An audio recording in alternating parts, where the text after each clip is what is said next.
Subscribe करें और bell दबाएं ताकि कोई खबर रह न जाए।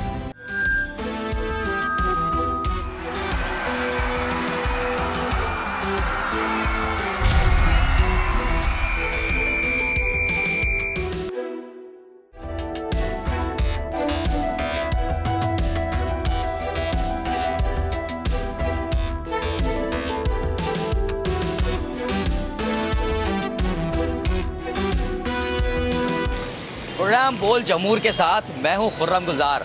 आज हम बात करेंगे अपने प्रोग्राम में शहर के सबसे उस हसास इशू पर जो कि शहर के लिए एक मसला और मसाइल जो है वो उसके वजह बनता जा रहा है।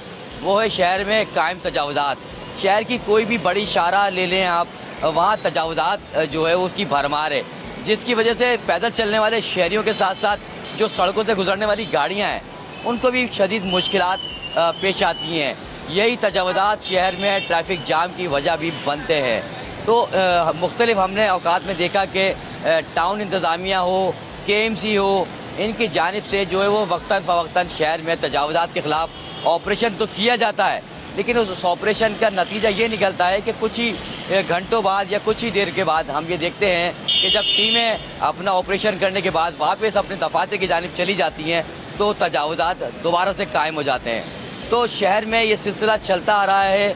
इसकी क्या वजूहात हैं? जो बड़े बड़े शहर में होटल बना दिए गए हैं, एक छोटा होटल होता है और उसके बाहर तकरीबन सैकड़ों की तादाद में, दर्जनों की तादाद में कुर्सियां लगाकर सड़क को भी घेर लिया जाता है। तो शहर में कमिश्नर कराची की जानिब से ये भी ऑपरेशन का आगाज़ कर दिया गया है कि जो तजावुज़ात हैं उनका ख़त्म किया जाए। साथ ही उन जो दीगर जो तजावुज़ात कायम करने की वजह बनते हैं, होटल हो या रेस्टोरेंट हो या चाय के होटल हों, उनको सील भी किया जा रहा है। रात देर तक खुलने वाले जो होटल हैं उनके ऊपर भी जो है वो कमिश्नर कराची की जानिब से शहर में ऑपरेशन जारी है। वो गुलशन टाउन हो, लियाकताबाद हो, नाज़माबाद हो, मलिर कोरंगी या कोई भी इलाका हो, तो शहर भर में इस वक्त ऑपरेशन भी जारी है। तकरीबन 300 से ज़ायद छोटे बड़े होटल उनको भी सील किया जा चुका है। आज मैं जिस मुकाम पे मौजूद हूँ, आप मेरे अकब में देख सकते हैं, इस वक्त तो आपको सड़क जो है वो रवा दवा दिखाई दे रही होगी, लेकिन ये वो जगह है, इस जगह को मिनी फ्रूट मार्केट भी कहा जाता है शहर की, क्योंकि ये लियाकताबाद डाकखाना है और यहाँ पर हम आए आप देखेंगे कि जगह जगह फ्रूट के ठेले रोडों के ऊपर लगे होते हैं। तो इसी हवाले से बात करने के लिए हमारे साथ इस वक्त मौजूद है डिप्टी डायरेक्टर लियाकत हुसैन। इनसे बात कर लेते हैं। सर, शहर में तजावुज़ात के खिलाफ ऑपरेशन चल रहा है, कमिश्नर कराची की जानिब से भी अहकामात हैं कि रात देर तक जो होटल खुले होते हैं उनके ऊपर एक्शन लिया जाए। छोटे बड़े होटल हैं उनके बाहर कुर्सियाँ लगा के वो रोडों को घेर लेते हैं।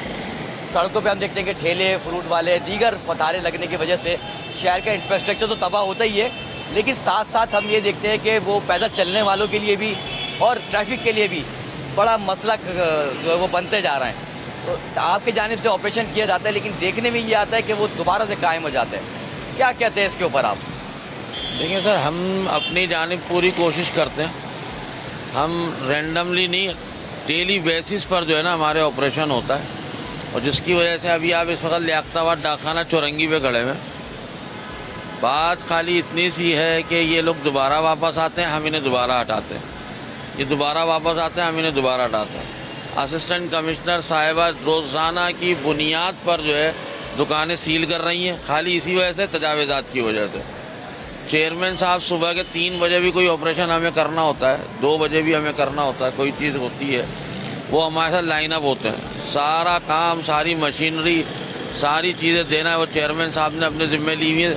कल हमने लियाकताबाद फिरदौस शॉपिंग सेंटर के पीछे वाली गली एक्सीलेटर से हटवाई है, उसको सब जो है ना मशीनरी सरकारी थी, मैडम आई हुई थी, उनकी मामलात हमारे साथ थी और उनकी सरपरस्ती के अंदर जो है वो पूरी गली आज माशाल्लाह लोग अपनी मदद आपके तहत हटा रहे हैं। बस यही है कि थोड़ा सा हम लोगों का यही है कि रोज़ की बुनियाद पर हम लोग करते हैं काम, बाकी आ जाते हैं वापस। बहुत सारे तो बाहर की फेरी वाले आ जाते हैं जो पक्के बता रहे हैं। अभी हमने पिछले 4 दिन, इसका मुकम्मल हल तो कोई होगा ना लियाकत भाई? ये तो एक सिलसिला चलता चला आ रहा है कि ऑपरेशन तो किया जाता है टीमों की जानिब से, लेकिन तजावुज़ात दोबारा से शहर में मौजूद होते हैं।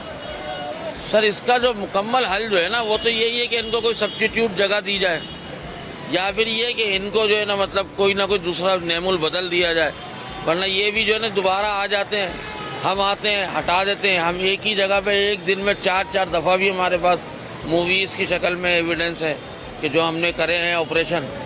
तो ये सब हमारा चलता रहता है, रोज़ का काम है, रोज़ कर रहा है। कभी बेटरमेंट आती है, कभी नहीं आती है, कोई से कोई कमी होती है तो वो पूरी करवाते हैं चेयरमैन साहब।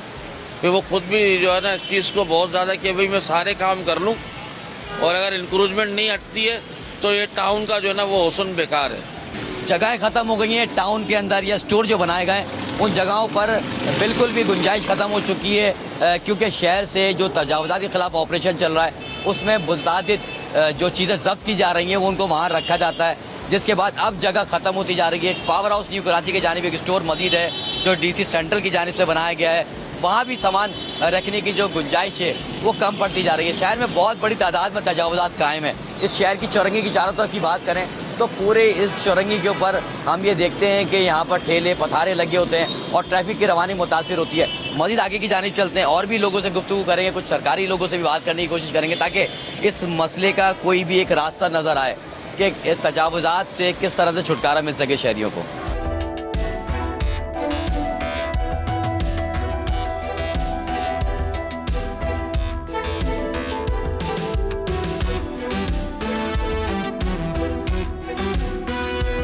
जी बिल्कुल, कुछ लोगों से भी बात करते हैं इस हवाले से कि उनको क्या मुश्किलात होती हैं जो शहर में तजावुज़ात कायम है। हमारे शहर में जगह जगह तजावुज़ात लगे हुए हैं, होटलों के बाहर कुर्सियाँ होती हैं। हाँ, परेशानी होती है निकलने में, रास्तों में किसी से टकरा भी जाते हैं। ज़ाहिर है जब सड़क पे ठेले वेले लगे होंगे, रास्ता नहीं होगा तो परेशानी होगी ना। देखिए, ऑपरेशन तो शहर में ये गवर्नमेंट की जानिब से होता रहता है, लेकिन इसका कोई नतीजा देखा है आपने? हाँ देखा तो, ये बंद होगा। हाँ, बाद दफ़ा मार्केट से भी हटा देते हैं, रोड खाली है मार्केट के भी, लालू खेत मार्केट दोबारा लग जाते हैं। हाँ, फिर लगा उनका रोजगार है, क्या कर सकते हैं। ट्रैफिक जाम होता है, काफ़ी टाइम रोडों पे खड़ा होना पड़ता है, ट्रैफिक के अंदर खड़ा होना पड़ता है, 2-2 घंटे पर ज़ाया होते हैं हमारे। इसकी वजह से ना बहुत परेशान हो गए, और जो है ना समझने के ज़हनी तवाज़ुन से हम जो है ना परेशान हो गए, एक तरीके से बहुत हमारा जो है ना इससे परेशान हो गए हम।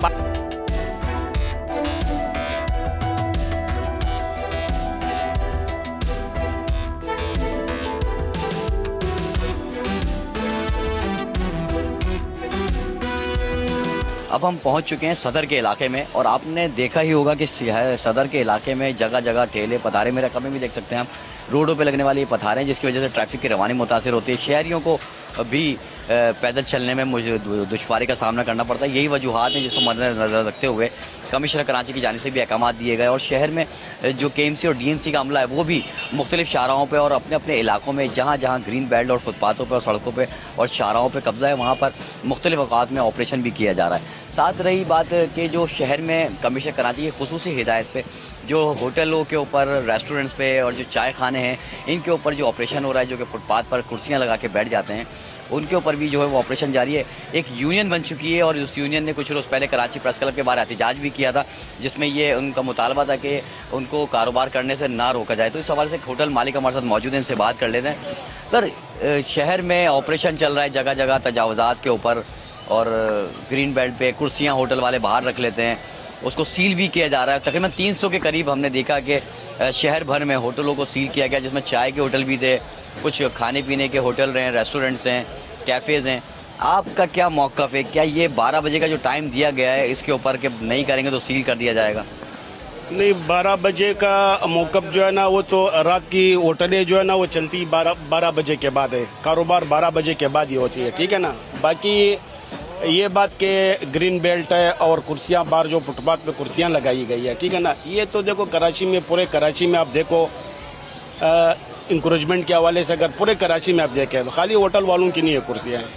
अगर होटल वाले ये कुर्सी नहीं लगाता है, मिसाल के तौर पर अगर हम कुर्सी नहीं लगाएंगे हमारे होटल के सामने जगह के, ये तो ये पार्किंग बन जाती है, बाइक वाले खड़े कर लेते हैं, गाड़ियाँ वाले खड़ी कर लेते हैं, पर जो है ना वो बाइक वाले जो है ना होटल को इतना वो होता है कि होटल को रास्ता ही नहीं देता है। पर तो हमारी मजबूरी होती है कुछ कुर्सियाँ बाहर लगाने के लिए। अगर कानून सब के लिए एक है तो पूरे कराची में अगर कोई सफाई होती है कि भाई फुटपाथ खाली करो, ग्रीन बेल्ट खाली कर लो, तो उसमें उस कानून को हम भी फॉलो करेंगे।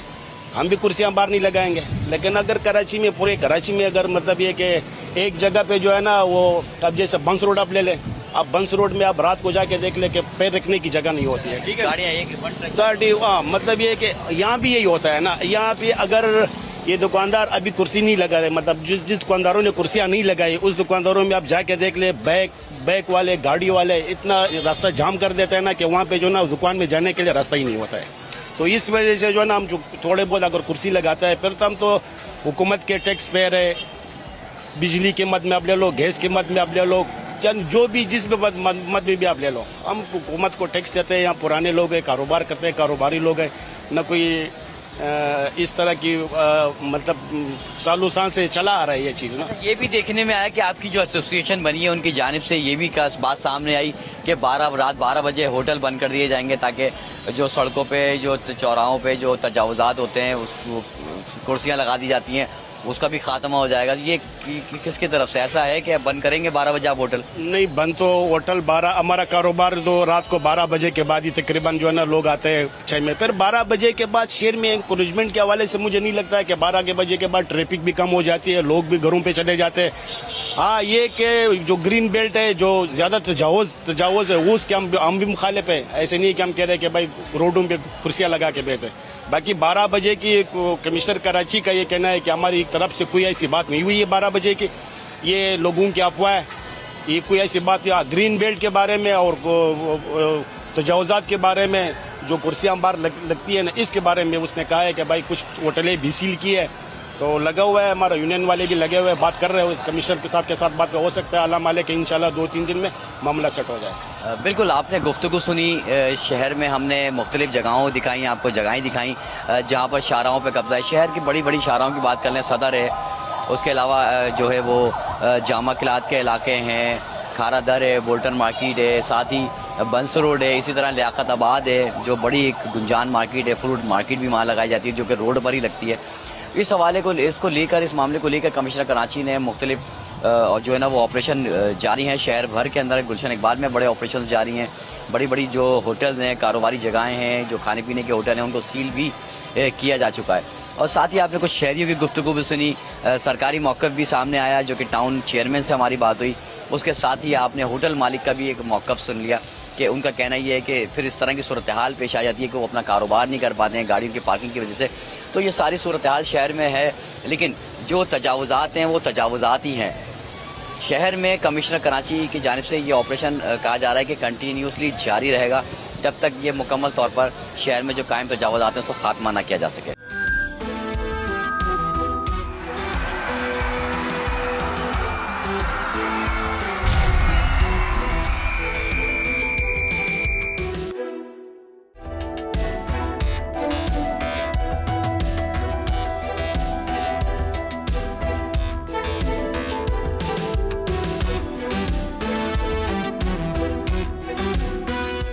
अस्सलाम वालेकुम नाज़रीन, रावलपिंडी शहर से प्रोग्राम बोल जमूर के साथ मैं आपकी खिदमत में हाजिर हूँ। नाज़रीन, जैसे कि आपको मालूम है कि आटे की कीमतों में इजाफे के बायस जहाँ शहरियों की मुश्किलात में इजाफा हुआ है, तो वहीं दूसरी जानिब नान भाइयों की जानिब से रोटी की कीमतों में इजाफा कर दिया गया है। इस हवाले से नान भाइयों का मौक़िफ़ है कि उनको जो आटा है उसकी सप्लाई नहीं मिल रही, लिहाजा इस पर वो जो है रोटी की कीमतों में इजाफा कर रहे हैं। और गुज़िश्ता दिनों बाकायदा इस हवाले से रावलपिंडी शहर में नान भाइयों की जानिब से हड़ताल की गई। इस हवाले से शहरियों का क्या कहना है, नान भाई एसोसिएशन का क्या कहना है, जबकि इंतज़ामिया का इस हवाले से क्या इक़दामात है, ये सब आज के हमारे इस प्रोग्राम का हिस्सा होंगे।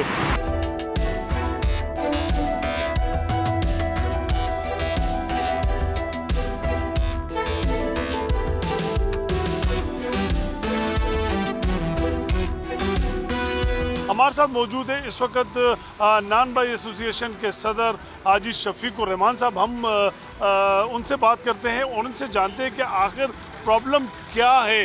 अस्सलाम वालेकुम जी। वालेकुम सलाम जी। बिस्मिल्लाह रहमान रहीम जी। देखिए जी, प्रॉब्लम अगर ना हो तो शटल डाउन नहीं की जाती। प्रॉब्लम इतनी बड़ी है, इस हुकूमत ने एक अना बना ली है, अना परस्ती नहीं होती। जब CM साहबा का ऑर्डर मिला था नोटिफिकेशन 14 रुपये रोटी का, तो मेरे भाई उस वक्त आटे का जो 20 kg का बैग था वो 1400 रुपये का था। आज उस सरकारी आटे का बैग जो है वो हो गया 1810 रुपये का। ये सरकारी आटा जो मिल नहीं रहा, मैं उसकी बात कर रहा हूँ। अब तंदूर वाले के साथ क्या हुआ है कि हमें एक बैग मिल रहा था आज से 2 महीने पहले 79 kg का, उसका रेट था 5500 रुपये, यानी मिल रेट 14,025 रुपये, 1425 रुपये बनता है 20 kg का। अब वो बैग 2 महीने में जंप कर गया है, 10,700 रुपये पे पहुँच गया है। लेकिन CM साहबा कह रही हैं कि रोटी 14 रुपये की, रोटी 14 रुपये की CM कह रही है। अब मुझे ये बताएं, आटे की कीमत डबल, रोटी की कीमत डबल होनी चाहिए 28 रुपये, लेकिन हमें इनसे 25 रुपये की डिमांड की है 28। लेकिन यहाँ पर देखें आप, ये भी तो देखें ना कि आटा बीच में उसकी कीमतें कम भी तो हुई थी ना, आपने उससे भी तो फ़ायदा उठाया ना। आज अगर आप कह रहे हो कि आटे की कीमत डबल हो गई है, लिहाजा 14 रुपये की जगह उसकी कीमत 28 रुपये की जाए, यही आटा आपको 800-900 रुपये पे गया था, आपने उस वक्त रोटी की कीमत में कमी की थी? जी मेरे भाई अल्हम्दुलिल्लाह, हमने 20 रुपये से रोटी 14 रुपये तब ही की थी कि जब आटे की कीमत नीचे आई थी। और इसी तरह अब खाली आटे का प्रॉब्लम नहीं है। देखें, एक आटे से रोटी नहीं बनती है। रोटी बनाने के लिए एक दुकान की ज़रूरत है, उसका किराया है, उसके बाद सुई गैस की ज़रूरत है, मीटर लगा है, उसका बिल वही आ रहा है, लेकिन गैस है नहीं है, प्रेशर ज़ीरो है। LPG पे आप तंदूरों का विज़िट करें ना, शहर आपके सामने है, तो LPG पे रोटी पक रही है। उसके बाद जो सबसे बड़ा मसला बन गया है, जो जिसकी वजह से शटल डाउन हुई है, पैराफोर्स। पैराफोर्स का क्या मौक़िफ़ है? फ़र्ज़ करें आप मेरे कस्टमर हैं, आप मेरे पास आ गए, आपने कहा जी मुझे 2 रोटियाँ चाहिए, मैंने आपको 2 रोटियाँ दे दी 30 रुपये की, मैंने आपको कहा भाईजान 2 रुपये बाद में ले लेना, लेकिन उन 2 रुपये में पैराफोर्स आती है। ये कस्टमर हमने भेजा है, इसको शफीक साहब आपकी बातें भी होंगी, लेकिन मुझे ये भी तो थोड़ा सा बता दें कि आटा रोटी की बात अगर होती है, हम सिर्फ जो 100 ग्राम की रोटी है उसी की बात करते हैं, जबकि जो नान है जो 30 रुपए का बिक रहा है उसकी कीमतों पे ना तो आपने कभी कमी की है, ना इंतजामिया की जानिब से उन कीमतों को देखा गया है।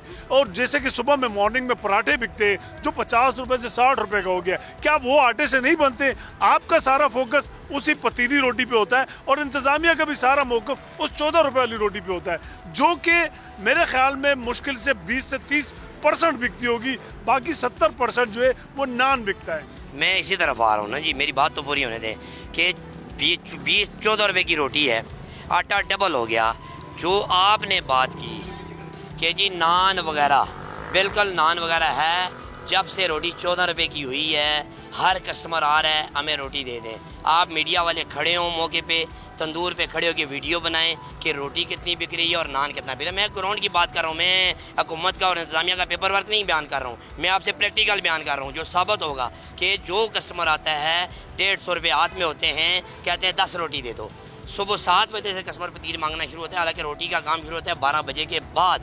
ये अवाम के और नान भाई के दरमियान एक बड़ा मसला खड़ा कर दिया गया है, जो कभी हल होने वाला नहीं है। इस तरीके से आप ये जबर कर रहे हैं। इंतजामिया का ये मौक़िफ़ है कि आपको जो आटा सरकारी गोदामों से दिया गया था, आपने उस आटे को लेने के बाद उसको इस्तेमाल नहीं किया। आपने ये कहा कि उस आटे का मेयार अच्छा नहीं है, जबकि दूसरा आपका ये भी कहना है कि आटा जो है वो आपकी ज़रूरत के मुताबिक नहीं दिया जा रहा। क्या कहेंगे इस बारे में?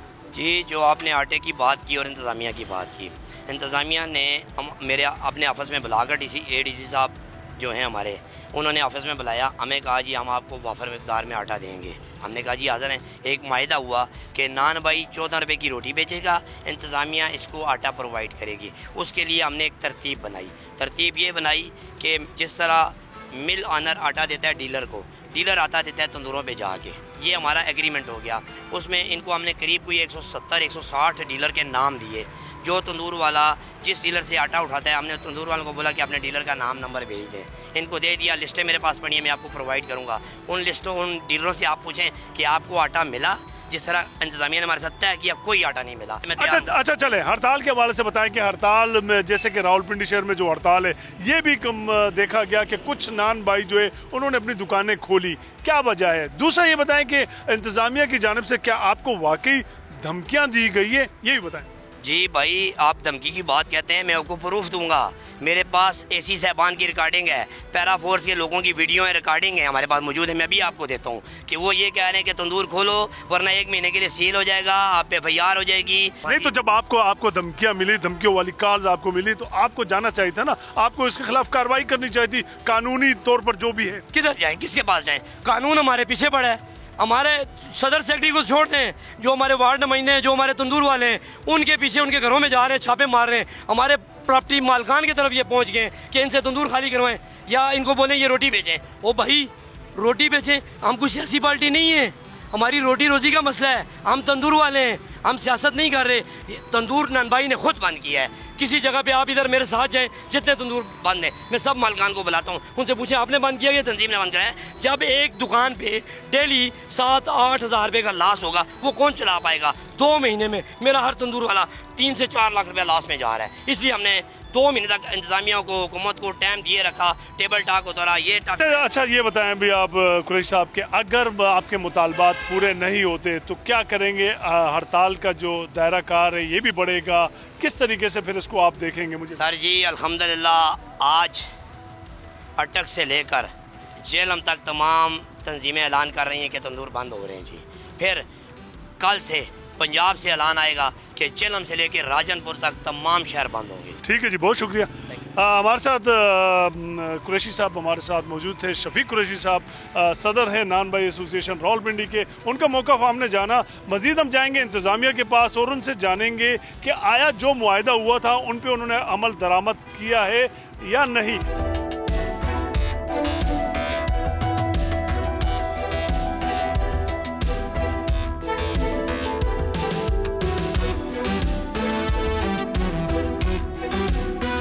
आटा जो है वो मिल रेट है 880 रुपये का 10 किलो का, जबकि एक्स मिल रेट है 905 रुपये का। और यहाँ पर ये आटा जो दिया जा रहा है वो 1760 रुपये में दिया जा रहा है, जबकि ऑलरेडी उसकी जो एक्स मिल कीमत है वो 1810 रुपये पर बैग 20 kg का है, उससे भी कम दिया जा रहा है, तकरीबन 50 रुपये पर बैग। क्या वजूहत है? यहाँ पर मौजूद हमारे साथ चौधरी खुर्रम साहब, कैसे हैं आप? ठीक है, इस सारे ऑपरेशन को आप डील करते हैं, तो पहले तो ये बता दें कि यहाँ पर कैपेसिटी कितनी है। और जैसे ज़िला इंतज़ामिया की जानिब से ये बताया जा रहा है कि 50,000 आटे के बैग यहाँ पर मौजूद है। किस तरीके से आटा यहाँ पर आ रहा है, यहाँ से इन हो रहा है, यहाँ से आउट हो रहा है, डेली बेसिस पे क्या एक्टिविटीज़ है, और ये सारी बातें ज़रा प्लीज़। जी सर, अस्सलाम वालेकुम सर। ये एक स्पेशल हमने नान भाइयों के लिए एक ये सेंटर इसको आटा डिपो क्लियर किया था। उसकी मेन पर्पस जो था वो एक ही आइटम है कि हमने रोटी जो नान भाइयों से गवर्नमेंट की डायरेक्शन के मुताबिक वो 14 रुपये पे उन्होंने सेल करनी है। अब उसमें हम फूड डिपार्टमेंट जो रावलपिंडी है वो ये करता है कि जो फ्लोर मिल्स हैं उनको हम पाबंद करते हैं, जितनी हमारी यहाँ की रिक्वायरमेंट होती है, चूँकि शहर का एरिया है तो वो रात को गाड़ियाँ भेज देते हैं, रात को ये आटा हम डिपो में अनलोड कर लेते हैं और सुबह जैसे जैसे नान भाईज आते हैं, जितनी उनकी डिमांड होती है उनकी डिमांड के हिसाब से हर एरिए का जो नान भाई होता है वो अपनी एक लिस्ट लेके आता है। फ़र्ज़ करें एक रिक्शा आया है तो उसके पास 6 नान भाइयों का डिमांड है, तो वो 6 नान भाइयों की सप्लाई यहाँ से लेके जाता है। तो हम हर टाइम इस डिपो के ऊपर आटे की इतनी क्वांटिटी हर टाइम मिकदार मौजूद होती है ताकि किसी भी वक्त कोई नान भाई आता है तो उसको यहाँ से वो फैसिलिटेट हो सकता है। और इवन संडे को भी हम उनको ये सप्लाई। अच्छा खुर्रम साहब, ये बताइए कि आपके पास जो आटा आपके पास जो नान भाई है उनकी फहरिस्त किन की जानिब से दी गई है और उसमें कितने नान भाई है और ग्राउंड रियलिटी कितनी है, ये भी ज़रा बताएं। जी, नान भाइयों की अपनी जो एक एसोसिएशन है वो लोग तो क्लेम करते हैं कि उनके पास कोई 4000 के करीब नान भाईज हैं, लेकिन जो हम लोगों ने वर्किंग की है उसके हिसाब से राउंड अबाउट को 3000 के करीब जो है ना वो तंदूर पूरे पिंडी इस डिस्ट्रिक्ट में है, कुछ शहर के अंदर है, कुछ बाहर तहसीलों में है। तो उन 3000 जो नान भाई हैं उनके आपके पास डिटेल सारी मौजूद है और वो यहाँ पर आकर इस वक्त इस स्कीम से फ़ायदा उठा रहे हैं? जी बिल्कुल सर, उसी स्कीम से आते हैं। उनकी जो डिमांड होती है, अब एक नान भाई है सर, उसकी एक दिन की कंजम्पशन होती है, सपोज दैट 4 बैग किसी की होती है, किसी की 8 बैग होती है, तो 4 बैग का मतलब 80 kg। नहीं, तो 4 का मतलब हो गया आपका 80 kg। जी सर, तो वो हमने जब उनसे सर्वे किया तो किसी की 4 बैग लगते हैं 20 किलो के, किसी के 5 लगते हैं, 6 लगते हैं। तो अब उन्होंने ये मैकेनिज़्म बनाया हुआ कि एक नान भाई आता है तो वो अपनी हफ्ते की डिमांड ले जाता है, वो फिर हमें अपनी डिटेल दे देता है ताकि उसको बार बार नहीं आना पड़ता। एक हफ्ते की अगर उसके फ़र्ज़ करें 5 बैग एक दिन में लगते हैं तो 35 बैग्स उसके पर वीक के हो जाते हैं, तो उस हिसाब से वो यहाँ पे आता है ताकि एक हफ़्ते की सप्लाई ले जाता है और हफ्ते बाद वो दोबारा आ जाता है। अच्छा, ये ट्रांसपेरेंसी को बनाने के लिए इस स्कीम में क्या किस तरीके से कि यहाँ से जो आटा जा रहा है वो वाकई नान भाई के पास जा रहा है और उसकी कंजप्शन इतनी है या नहीं है? जी सर, बिल्कुल इस तरह ही है। हमने जो हमारे पास नान भाई आते हैं हम उनका चूँकि पूरा एक रिकॉर्ड बनाते हैं, उस रिकॉर्ड को हम फिर डिस्ट्रिक्ट एडमिनिस्ट्रेशन के साथ भी शेयर करते हैं, जो प्राइस कंट्रोल मजिस्ट्रेट्स हैं हर एरिया के अंदर जो नोटिफाइड होते हैं उनके साथ भी शेयर करते हैं। बाकी फूड डिपार्टमेंट की अपनी टीमें भी हैं, उनको हम मुख्तलिफ एंगल से चेक करते हैं, फ़ोन भी चेक किया जाता है और फील्ड के अंदर जाके भी देखा जाता है ये वाकई तंदूरों के ऊपर जा रहा है या नहीं जा रहा। और इसी वजह से चूँकि नान भाइयों से जब हमारी डिस्कशन हुई थी तो उनका कहना ये था कि हमारे एक तंदूर की consumption on average 5 bags 20 kg per day है। तो जब हमने उनका एनालिसिस किया तो वो 35 बैग्स इन अ वीक बनते हैं। तो इसी हिसाब से फिर हम उनको देते हैं ताकि कोई बंदा इसकी पिलफ्रिज ना कर सके, कोई फर्दर यहाँ से जाके आगे फर्दर होर्डिंग ना कर सके। अच्छा, आखिरी बात यह है कि आटे की क्वालिटी के हवाले से जो है ना अक्सर बात होती है और नान भाइयों की जानिब से भी ये कहा गया कि ये जो आटा जो उन्हें दिया जा रहा है ये गैर मेयारी है और जो रोटी बनाई गई थी जब इनके साथ जब मीटिंग हुई थी और इस आटे की जो रोटी बनाई गई थी वो रोटी इस आटे की नहीं थी। इस बात में कितनी सदाकत है और इस आटे की जो क्वालिटी है उसके बारे में आप क्या कहेंगे? जी सर, इसी चीज़ को ये चूँकि नान भाइयों का एक पॉइंट आया था उसको हमने एड्रेस करने के लिए यहाँ पे इसी सेंटर के ऊपर जब आटा डिपो हमने एस्टेब्लिश किया तो हमने यहाँ पे लाइव तंदूर लगवाया, नान भाइयों को बुलाया, मीडिया के लोग बनाए। इसी आटे जितनी भी यहाँ पे फ्लोर मिल्स पड़ी थी जिनकी स्टॉक्स पड़े हुए थे, राउंड अबाउट की 13 के करीब स्टॉक्स फ्लोर मिल्स के थे यहाँ पे, तो हमने 13 के फ्लोर बैग्स ओपन करवा के यहाँ पे लाइव रोटी बनवाई और डिस्ट्रिक्ट एडमिनिस्ट्रेशन भी मौजूद थी, बिल्कुल रोटी ठीक बनी। और ये डिपो बनाने का मकसद ही ये था कि कहीं से किसी नान भाई को इस चीज़ की कंप्लेन आती है जब वो किसी डीलर से लेता है, अब वो एक डीलर का बीच में मैकेनिज्म होता है कि वो कहाँ से ले रहा है, किस तरह का ले रहा है। तो हमारा मकसद ही ये था कि ताकि नान भाई को एक तो उसके डोर स्टेप पे शहर के अंदर सहूलत मिल जाए, एक उसको क्वालिटी इंश्योर हो और एक उसकी जो डिमांड है वो हर टाइम पूरी हो सके। 3000 जो नान भाई रजिस्टर्ड है उनको डेली बेसिस पर यहाँ से आटे की सप्लाई जारी है। मजीद इंतजामिया का इस बारे में क्या मौक़िफ़ है ADC रावलपिंडी डॉक्टर हसन तारिक से जानेंगे, आइए मेरे साथ।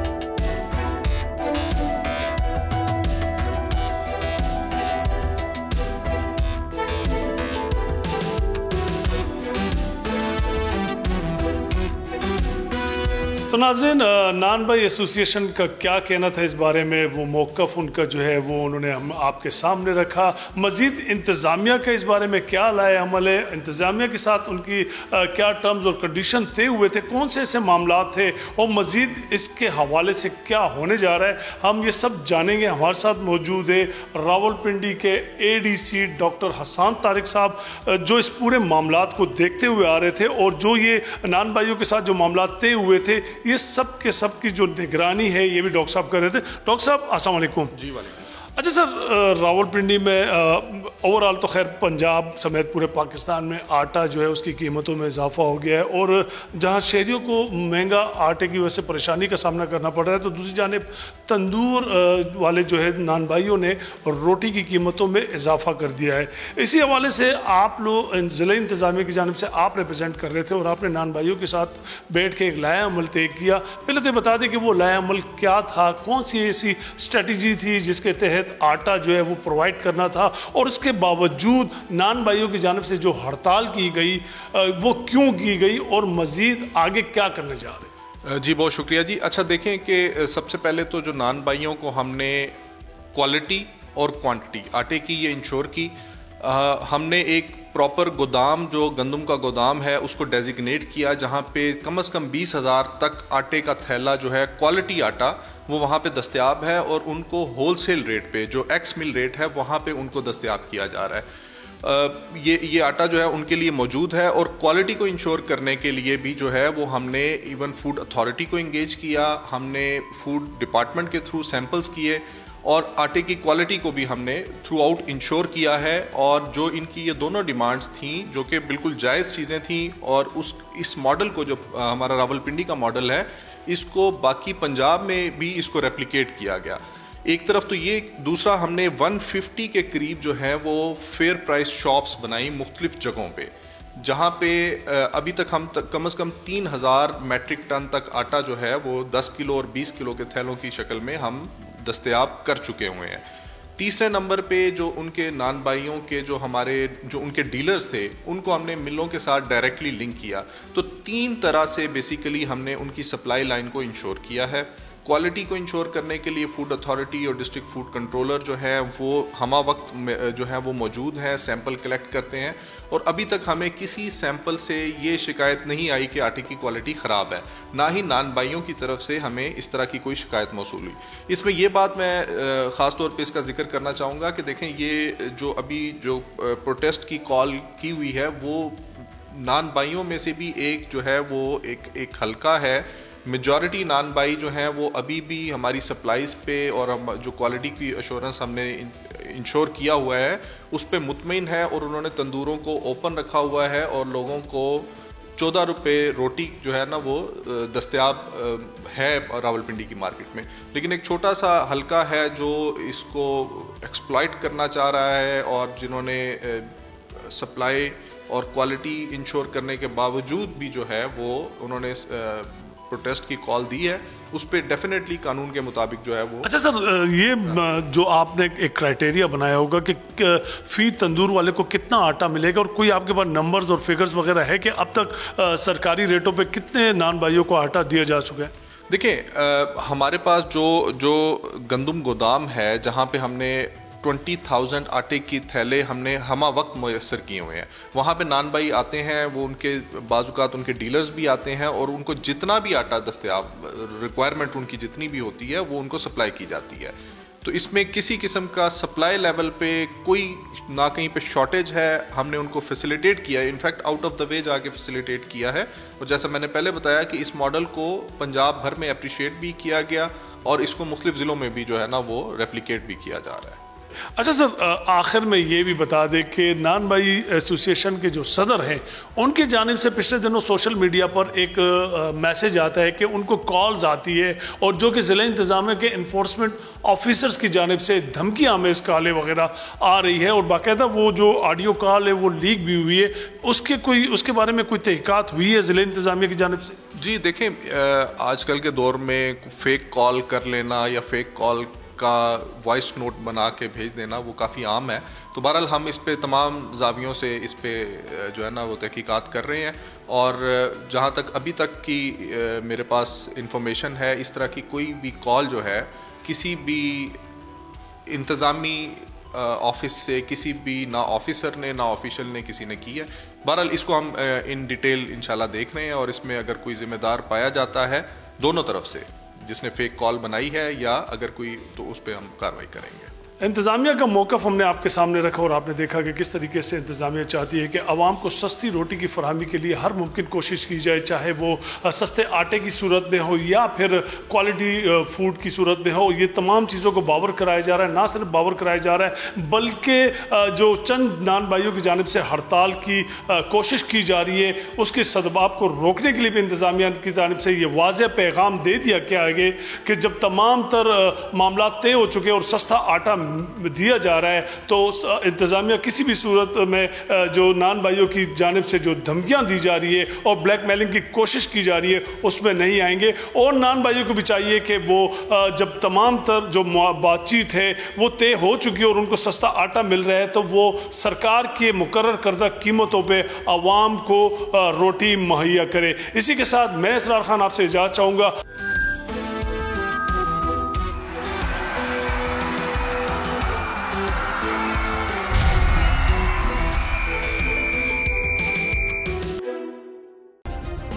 सब्सक्राइब करें और बेल दबाएं ताकि कोई खबर रह न जाए।